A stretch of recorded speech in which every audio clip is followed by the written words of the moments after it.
there's some people that I've met before, but it's nice to be in a scenario such as this, where everyone's sort of on this high on being in Monte-Carlo. It's so beautiful here. I've always been a massive fan of Jason Isaacs. I've always loved his career. I think he's done so much wonderful work between film, television, and voiceover stuff. He's just done so much that has always been so good. And I've met him before. He's always very lovely to me, but to get to see him on a plane to Nice is pretty cool. So that's been cool. I'm excited for the Jack Ryan thing. I'm a big Jack Ryan fan.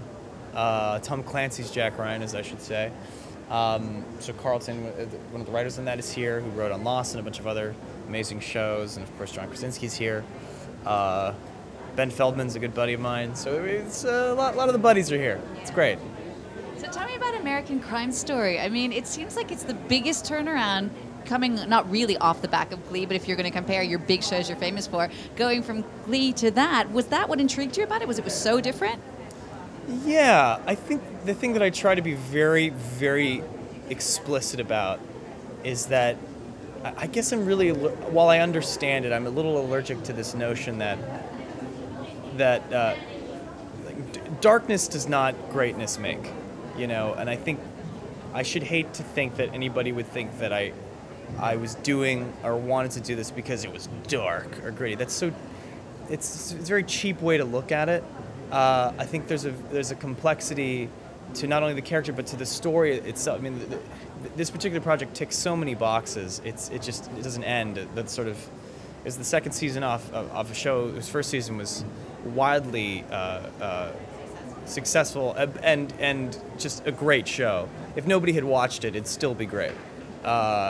It had a roster of actors and people involved that, you know, I would love to be around and work with. That if that's the goal, to just be with people that you admire. I mean, so that's checked. But yeah, the character is somebody that is, to me, and the story itself is so compelling, and it's something that a lot of people didn't know about.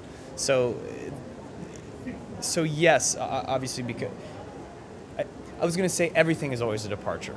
I think what people forget is you're known for whatever you just did. So by the time, if you had known me, by the time I'd booked Glee, a lot of people in my life were like, this is so crazy. Like, you're playing like a singer guy with, like, you know, you got your hair cut and you're like this dapper dude. It's like so not you. This is such a different thing for you. What's that like?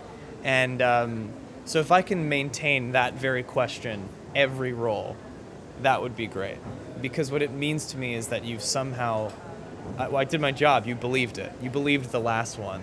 So each thing should always be a departure. So in essence, short story long, yes, doing this kind of project it's great because it is different, but that's not the only reason. It happens to be one small variable of a much juicier pie. What would you say you learned from your work on Broadway that helps you in television or in theater? It's the opposite. It's everything in theater that goes into, because I've still to this day done more theater than I've ever done anything on film or television, just by sheer numbers of growing up in the theater.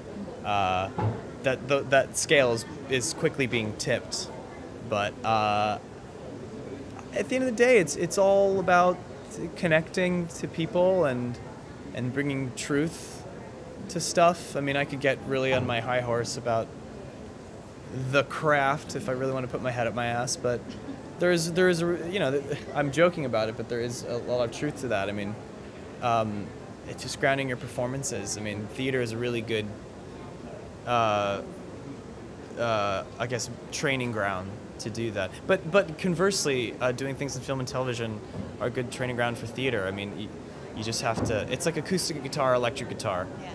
You know, it's the difference between having amplification and effects and having nothing but wood and strings, and knowing how each has its advantages. But at the end of the day, it's the musicianship that has to sort of connect all the things. It was a really weighty metaphor. No, it's a good metaphor. Yeah.